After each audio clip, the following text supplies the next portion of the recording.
وصدق رسوله النبي الكريم ونحن على ذلك من الشاهدين والشاكرين والحمد لله رب العالمين.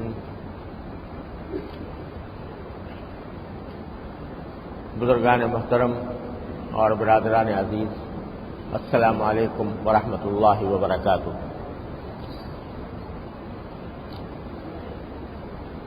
آج کا جمعہ اتفاق سے ایک ایسے موقع پر آیا ہے جو 14 اگست کو واقع ہوا ہے، یعنی اس تاریخ کو جس میں اللہ تبارک و تعالی نے پاکستان قائم فرمایا اور ہمیں مسلمانوں کو ایک خطہ زمین سے نوازا، ایک نئی ریاست عطا فرمائی. اور یہ بھی اللہ تبارک و تعالی کے فضل و کرم کا ایک حصہ ہے کہ پاکستان جس تاریخ میں وجود میں آیا تھا وہ رمضان کی 27ویں شب تھی، اور جمعۃ الوداع تھا. اس میں اللہ تبارک و تعالی نے اس مبارک رات میں اس ریاست کو وجود بخشا. یہ اللہ تبارک و تعالی کا خاص فضل و کرم تھا کہ مسلمانان ہند جو انگریز اور ہندو کی دوہری چکی میں پس رہے تھے، ان کو ان کے مطالبے کے مطابق اللہ تبارک و تعالی نے یہ خطہ زمین، یہ ریاست عطا فرمائی. یہ اللہ جل جلالہ کی اتنی بڑی نعمت تھی اور ہے کہ جس پر اللہ تبارک و تعالیٰ کا جتنا شکر ادا کیا جائے کم ہے. آج ہم اپنے ملک کے افسوسناک حالات کا بکثرت شکوہ کرتے ہیں، اور یہ شکوہ حق بجانب بھی ہے. ہم نے اس دوران بہت کچھ غلطیاں کی ہیں اور ان کی سزا بھگتی ہے. جس مقصد کے لیے اور جس نام پر یہ ملک قائم ہوا تھا، یعنی یہ نعرہ لگایا گیا تھا کہ پاکستان کا مطلب کیا، لا الہ الا اللہ، اس مقصد کی طرف ہم ابھی تک کوئی بڑی کامیابی حاصل نہیں کر سکے، اور ہمیں شکوہ رہتا ہے اور وجہ طور پر رہتا ہے کہ یہاں کی حکومتوں نے اس مقصد سے بے وفائی کی ہے جس مقصد کے تحت مسلمانوں نے اتنی عظیم قربانیاں دی تھیں. ہمیں یہ شکوہ بھی رہتا ہے اور وجہ طور پر رہتا ہے کہ یہاں بدعنوانی کا بازار گرم ہے. ہمیں یہ شکوہ بھی رہتا ہے اور وجہ طور پر رہتا ہے کہ یہاں عریانی اور فحاشی ہے، یہاں لوگوں کو کی جان و مال اور آبرو کی حفاظت نہیں ہے، یہاں لوگوں کے ساتھ ظلم کیا جاتا ہے، غریبوں کے ساتھ ناانصافی ہو رہی ہے. یہ سب باتیں اپنی جگہ درست ہیں، اور ان سب باتوں کا شکوہ کرنا کوئی غیر معمولی بات نہیں. لیکن ان سب باتوں کے باوجود ہمیں یہ نہیں بھولنا چاہیے کہ پاکستان اللہ تعالیٰ کے فضل و کرم سے آج بھی ہمارے لیے ایک بہت بڑی نعمت ہے، نعمت عظمیٰ ہے. اور اللہ تبارک و تعالیٰ نے اس ملک کی بدولت ہمیں بہت کچھ دیا ہے. اللہ تبارک و تعالیٰ کے فضل و کرم سے اس ملک کے وسائل ایسے ہیں کہ شاذ و نادر کسی ملک کو ایسے وسائل مہیا ہوتے ہیں. یہاں صحرا بھی ہیں، پہاڑ بھی ہیں، دریا بھی ہیں، سبزہ زار بھی ہیں، یہاں کھیت بھی ہیں. یہاں اللہ تبارک و تعالیٰ نے بہت کچھ عطا فرمایا. بہت سے ملکوں کے اندر کوئی یہ وسائل مہیا نہیں ہوتے جو اللہ تبارک و تعالیٰ نے ہمیں عطا فرمائے.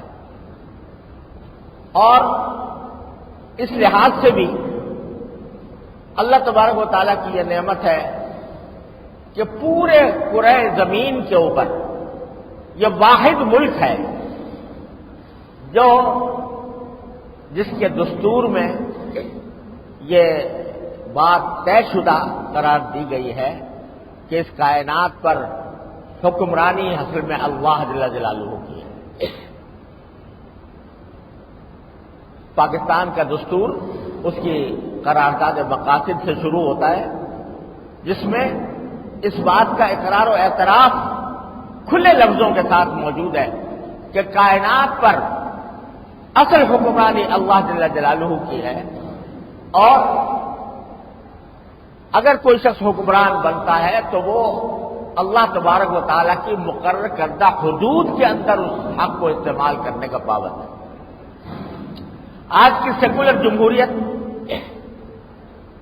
جس کا راز ساری دنیا الاپتی ہے، اس کا بنیادی نقطہ نظر یہ ہے کہ حکمرانی عوام کی ہے. یعنی عوام گویا ان کو حکمرانی کا حق حاصل ہے اور ان کو حاکمیت کا حق حاصل ہے. وہ جس چیز کو اچھا کہتے ہیں وہ اچھی ہے، جس کو وہ برا کہتے ہیں وہ بری ہے. لیکن ہمارا دستور یہ کہتا ہے کہ حاکمیت اللہ کی ہے. یہ وہ بات ہے جو قرآن کریم میں فرمائی ان الحکم الا للہ. حاکمیت کسی کی نہیں ہے سوائے اللہ جل جلالہ. یہ بات دنیا کے کسی دستور میں موجود نہیں، کسی مسلمان ملک کے دستور میں یہ بات موجود نہیں ہے کہ حاکمیت اللہ کی ہے اور اسی کی مقرر کردہ حدود کے اندر حکمرانی کا حق استعمال کیا جائے گا. بڑے بڑے نامور اسلامی ملک موجود ہیں لیکن کہیں پر یہ بات نہیں ہے. تو یہ اللہ تبارک و تعالیٰ کے فضل و کرم سے جسے کہنا چاہیے کہ دستوری اعتبار سے ملک کا قبلہ درست ہے. اور یہ ایسا ہے جیسے کہ ایک کافر کلمہ پڑھ لے اور کہتے کہ اشہد ان لا الہ الا اللہ اشہد ان محمد رسول اللہ، تو وہ کفر سے نکل کر اسلام میں آ جاتا ہے اور اللہ تبارک و تعالیٰ اس کو اسلام کی دولت عطا فرما دیتے ہیں.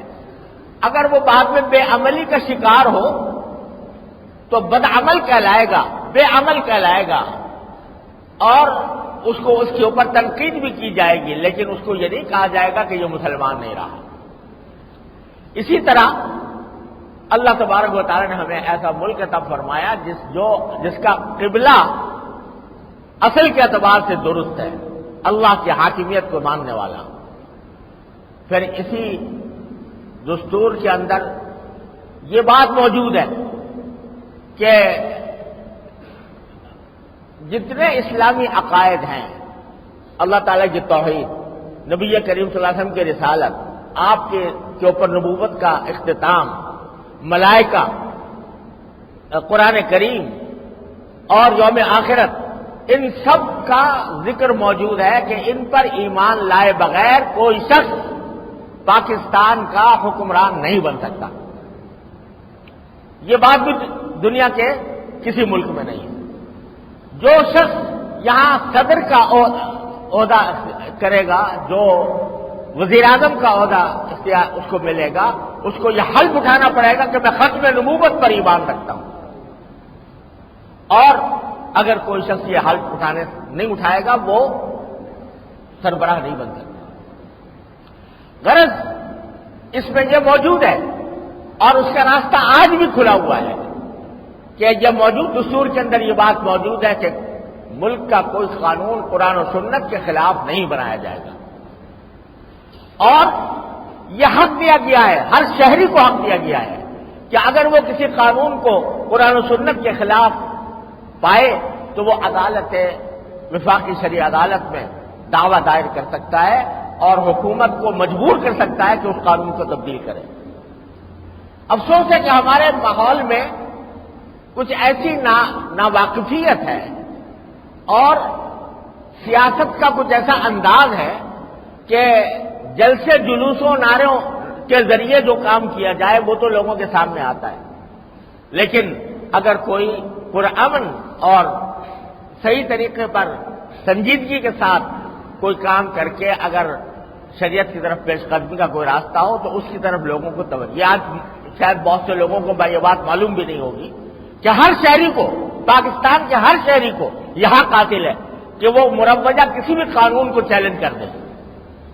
اور میں 17 سال تک اس عدالت کا رکن رہا ہوں جس میں ہم نے 200 قوانین ختم کیے اور ان کو اسلام کے ڈھانچے میں ڈالا۔ فوجداری قوانین سارے اول سے لے کر آخر تک، قوانین کا جہاں تک تعلق ہے وہ فوجداری قوانین اول سے لے کر آخر تک سب الحمدللہ وہ شریعت کے مطابق بن چکے ہیں۔ اور یہ منظر بہت سے لوگوں نے، اب وہ بات ان کو یاد نہیں ہوگی الحمدللہ، میں اس لیے کہہ رہا ہوں کہ مایوسی کی باتیں تو بہت کی جاتی ہیں، خرابیوں کی باتیں بھی بہت کی جاتی ہیں، لیکن اللہ تبارک و تعالی نے پاکستان کے ذریعے ہمیں جو نعمت عطا فرمائی ہے اس کا احساس بہت کم لوگوں کو ہوتا ہے۔ اس واسطے میں یہ سب باتیں بتا رہا ہوں۔ اب وہ منظر دیکھنے والے شاید بہت کم ہوں گے جب پاکستان بنا اور ہم کراچی آئے تو کراچی میں برسر بازار شراب خانے کھلے ہوئے تھے، اور ہم صدر بازار کے اندر تین تو مجھے یاد ہے کہ ایسے شراب خانے جیسے ریسٹورنٹ ہوتے ہیں اس طرح، اور اس میں عام شراب نوشی ہوا کھلے عام ہوتی تھی، قانون کے تحفظ کے تحت ہوتی تھی۔ اللہ تعالیٰ نے اسے نجات عطا فرما دی۔ ایک عرصہ دراز تک زناکاری اگر باہمی رضامندی سے ہو تو وہ اس کو قانون کا تحفظ حاصل تھا، یعنی کوئی قانونی جرم نہیں تھا۔ اللہ تبارک و تعالیٰ نے اسی ذریعے سے جو میں بتایا ہوں 200 قوانین تبدیل کیے گئے، اس کی روح سے زناکاری کو چاہے وہ رضامندی کے ساتھ ہو اس کو جرم قرار دیا۔ یعنی صرف دنیا میں صرف 2-3 ملک ایسے ہیں جن میں اس کو جرم قرار دیا گیا ہے، ورنہ ساری دنیا میں رضامندی کے ساتھ زناکاری جائز ہے، قانون جائز ہے۔ لوگ کہتے ہیں، اور یہ واقعہ بھی ہے کہ اب بھی اللہ بچائے لوگ شراب پیتے ہیں، اب بھی اللہ بچائے اس گناہ کے اندر مبتلا ہوتے ہیں، لیکن دونوں باتوں میں فرق سمجھنا چاہیے۔ پہلے وہ شرابیں پی جاتی تھی قانون کی چھتری کے نیچے اور پورے قانون کے تحفظ کے ساتھ کھلے عام ریسٹورنٹ کے اندر جس طرح ہوتے ہیں وہاں جا کے چائے پی جاتی ہے، اسی طریقے سے شرابیں پی جاتی تھی۔ لیکن اب چوری چھپے کرتے ہیں، تو چوری چھپے کرنے میں اور قانون کے تحفظ کے تحت کرنے میں زمین و آسمان کا فرق ہے۔ اسی طرح اللہ بچائے شیطان تو ہر جگہ موجود ہے، اور وہ چوری چھپے بدکاری کے واقعات بھی یقیناً پیش آتے ہیں، لیکن ان کو قانون کا اگر وہ قانون کے دائرے میں آ جائیں تو وہ پکڑے جائیں گے۔ اور ہم نے عدالت میں رہتے ہوئے یہ سارے اس قسم کے کیسز کیے ہیں اور انہی قوانین کو تبدیل کیا ہے۔ تو ایسا نہیں ہے جو عام طور سے یہ پروپیگنڈا کیا جاتا ہے پاکستان کے مخالفین کی طرف سے کہ یہاں کچھ نہیں ہوا، ایسا نہیں ہے۔ الحمدللہ کچھ نہ کچھ پیش رفت ہوئی ہے، ٹھیک ہے وہ کافی نہیں ہے، اور یہ ٹھیک ہے کہ ہمیں اور بڑی آگے منزل کی طرف جانا ہے، لیکن الحمدللہ بہت سی حیثیتوں سے ہمارے ملک کے حالات ساری دنیا کے ملکوں سے ممتاز ہیں۔ مسلمان ملکوں کا حال یہ ہے کہ وہاں پر اکثر و بیشتر بلا استثناء، بلکہ میں اگر کہوں تو غلط نہیں ہوگا، وہاں پر حکومت کے اوپر تنقید کرنے کی آزادی نہیں ہے، یہاں تک کہ جمعہ کے خطبے، جمعہ کی جو میں تقریر آپ کے سامنے کر رہا ہوں، یہ کھل کر کوئی آدمی نہیں کر سکتا، اور اس کے اوپر پابندیاں ہیں۔ تقریریں حکومت کی طرف سے لکھی ہوئی آتی ہیں، ان کو پڑھنا ہوتا ہے، اور اگر کہیں پڑھنا نہیں ہے تو اس کی نگرانی ہوتی ہے کہ یہ کیا کہہ رہا ہے۔ اگر حکومت کے خلاف ایک لفظ بول دے تو اس کو گرفتار کر لیا جاتا ہے۔ میں اس لیے کہتا ہوں کہ الحمدللہ جتنی مذہبی آزادی اور دینی آزادی ہمارے ملک میں ہے، یہ دنیا کے کسی اسلامی ملک میں نہیں ہے۔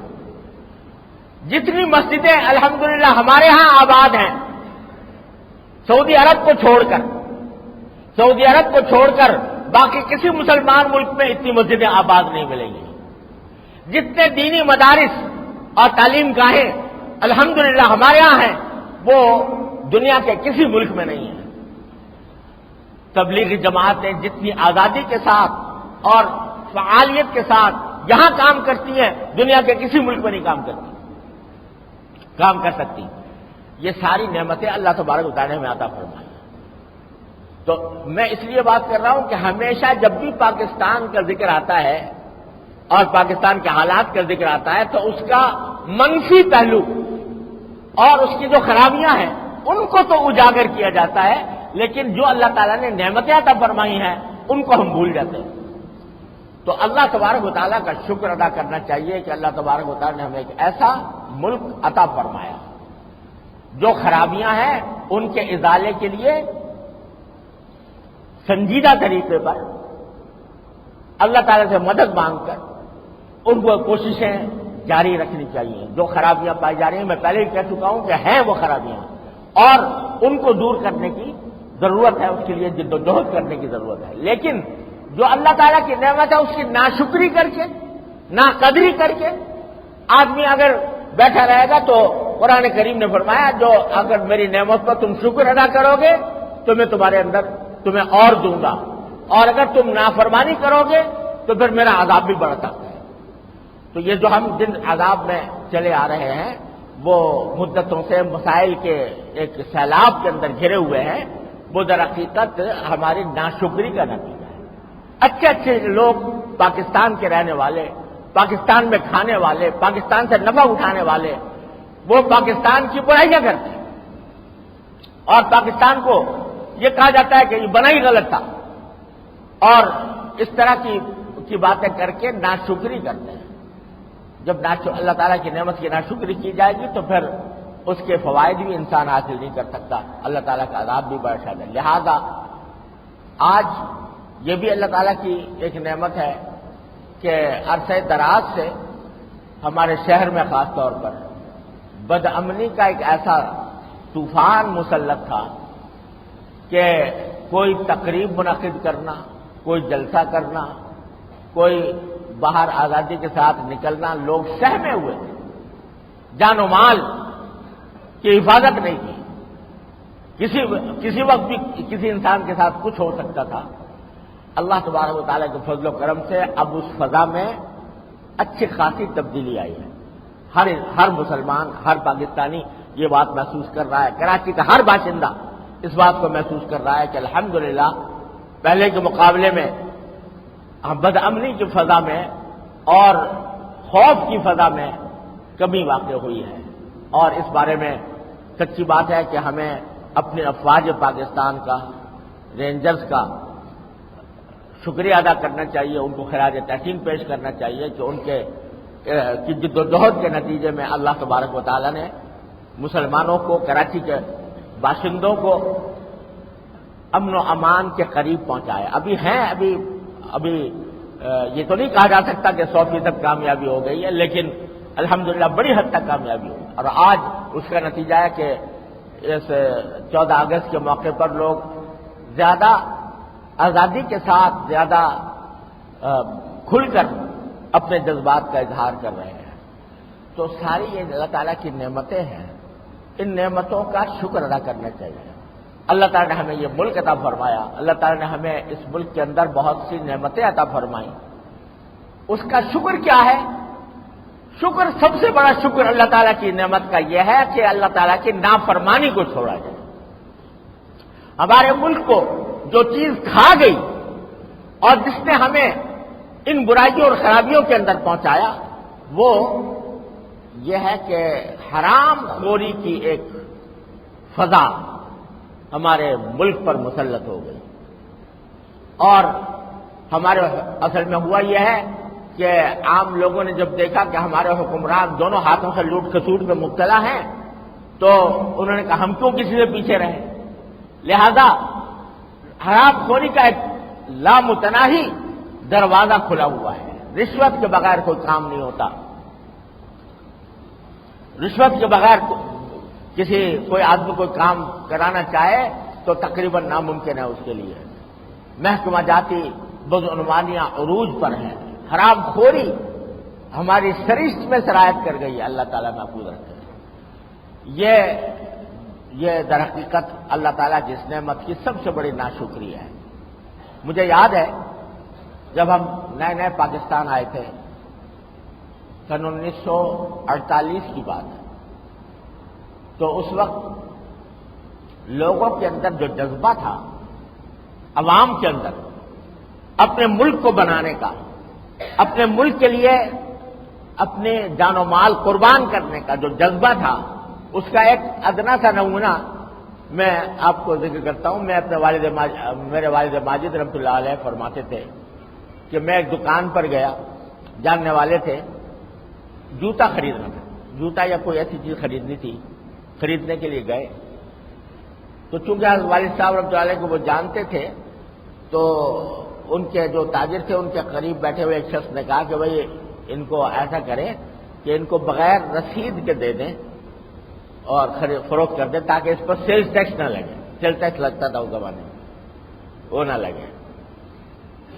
تو دکاندار نے کہا کہ بھائی میں اپنی قیمت چھوڑ سکتا ہوں، یہ سیلز ٹیکس نہیں چھوڑ سکتا کیونکہ یہ میری حکومت کا حق ہے اور وہ اپنی حکومت ہے، ہمارا ملک ہے، لہذا وہ ٹیکس میں چھوڑ نہیں سکتا، میں اپنا جو حق ہے وہ چھوڑ سکتا ہوں. یہ جذبہ تھا عام مسلمانوں کے اندر. ہم اس زمانے میں جب پاکستان ہجرت کر کے آئے تھے تو جس فلیٹ کے اندر ہمارا قیام تھا اس کے اوپر ایک سندھی صنعت کار رہتے تھے، نیچے ایک پٹھان فوج کے ملازم رہتے تھے، دائیں طرف ایک بلوچی تھے وہ رہتے تھے. لیکن اس طرح شیر و شکر تھے، اس طرح باہمی محبت اور مودت کا معاملہ تھا کہ ہر ایک دوسرے کو اپنے خاندان کا حصہ سمجھتا تھا. لیکن چونکہ دشمنوں کو یہ بات نہیں بھاتی کہ مسلمان اکٹھے ہو کر زندگی گزاریں اور متحد ہو کر رہیں، لہذا ملک کے اندر کبھی فرقہ واریت کا سیلاب امڈ پڑا. جب شروع میں ہم آئے تھے تو اس وقت میں یہ دیوبندی، بریلوی، اہل حدیث، شیعہ، یہ اس قسم کے فرقوں کا کوئی سب مل کے کام کر رہے تھے پاکستان کے لیے. لیکن دشمنوں کو پاکستان کا ترقی کرنا ان کی آنکھ میں ہمیشہ کھٹکتا ہے، اور خاص طور سے پاکستان کے ان کی نگاہ میں، ہمارے دشمنوں کی نگاہ میں پاکستان کے دو جرم ہیں جو ان کے نزدیک قابل معافی نہیں ہیں. ایک یہ کہ پاکستان اسلام کے نام پر بنا اور اسلام کے نام پر وجود میں آیا، ایک جرم ان کے نزدیک یہ ہے پاکستان کا. اور دوسرا جرم یہ ہے کہ یہ ایٹمی طاقت بن گیا. یہ دو جرم پاکستان کے قابل معافی نہیں ہے. لہذا انہوں نے طرح طرح کے سازشیں کر کے ہمارے درمیان خانہ جنگی کی فضا پیدا کرنے کی کوشش کی ہے. کبھی فرقہ واریت کی بنیاد پر کہ یہ سنی اور یہ شیعہ، یہ دیوبندی، یہ بریلوی، اور کبھی لسانی بنیاد پر کہ یہ پنجابی، یہ پٹھان، یہ بلوچی، یہ مہاجر، یہ سندھی، اور کبھی اس نام پر کہ لوگوں کو یہ کہہ کر ابھار دیا کہ چونکہ ملک میں غیر اسلامی حرکتیں بہت زیادہ ہو رہی ہیں لہذا یہ ملک اسلامی ہی نہیں ہے اور اس کی حکومت اور اس کی فوج کافر اور مرتد ہے، لہذا اس کے خلاف ہتھیار اٹھانے چاہیے، اور اس کے نتیجے میں خانہ جنگی کی فضا پیدا کر دی گئی ہے. یہ سارا کچھ در حقیقت دشمنوں کے ایجنڈے سے ہو رہا ہے، دشمنوں کے ایجنڈے پر ہو رہا ہے۔ لہذا آج جبکہ ہم 68 سال ہو چکے ہیں ہمارے پاکستان کو بنے ہوئے، اللہ تبارک و تعالیٰ کی اس نعمت پر سب سے پہلے شکر کریں، اور اس شکر کرنے میں جو ہم سے غلطیاں ہوئی ہیں، گناہ ہوئے ہیں، ان پر استغفار کریں۔ یا اللہ، آپ نے ایک بہت بڑی نعمت عطا فرمائی تھی، لیکن ہم نے اپنی کرتوتوں سے، اپنی بدعمالیوں سے اس کو خراب کیا ہے، اللہ ہمارے گناہوں کو معاف فرمائے۔ اور پھر آگے کے لیے یہ عزم کرے کہ پوری قوم ایک یکجان ہو کر، متحد ہو کر، اختلافات کو پس پش ڈال کر اس ملک کی تعمیر و ترقی میں ہر شخص حصہ لے۔ یہ نہ سمجھے کہ میں اکیلا آدمی کیا کر سکتا ہوں۔ ایک اکیلا آدمی اگر یہ طے کر لے کہ میں کبھی زندگی بھر کوئی حرام کی آمدنی نہیں کھاؤں گا، ایک شخص کی حرام خوری ختم ہو گئی، ایک چراغ جل گیا۔ اللہ تبارک و تعالیٰ کی سنت یہ ہے کہ چراغ سے چراغ جلتے ہیں، اور پھر اسی طرح معاشرے کی اصلاح ہوتی ہے۔ ہر انسان اپنے جگہ پر عہد کرے کہ میں مسلمان پاکستانی ہونے کی حیثیت سے اللہ تعالیٰ کی نعمت کا شکر ادا کرتے ہوئے اپنی زندگی اللہ تبارک و تعالیٰ کی رضا کے مطابق گزاروں گا، اور ہر طرح کے حرام کاموں سے، گناہوں سے میں بچوں گا۔ یہ عہد کرے تو انشاءاللہ اللہ تبارک و تعالیٰ کے فضل و کرم سے یہ دور نہیں ہے کہ ہمارے حالات کی اصلاح ہو جائے۔ مجھے یقین ہے کہ جن مسلمانوں نے انتہائی اخلاص کے ساتھ اس ملک کے لیے قربانیاں دی ہیں، اپنی جانیں قربان کی ہیں، خون کی ندیاں بہی ہیں، وہ انشاءاللہ رائے گاہ نہیں جائیں گی۔ اور مایوسی پھیلانے کے بجائے، لوگوں میں مایوسی پھیلانے کے بجائے امید کی شمع روشن کرنی چاہیے، اپنے عمل کا عزم کرنا چاہیے۔ اللہ تبارک و تعالیٰ اپنے فضل و کرم سے، اپنے رحمت سے ہمیں اس کی توفیق عطا فرمائے۔ وآخر دعوانا الحمدللہ۔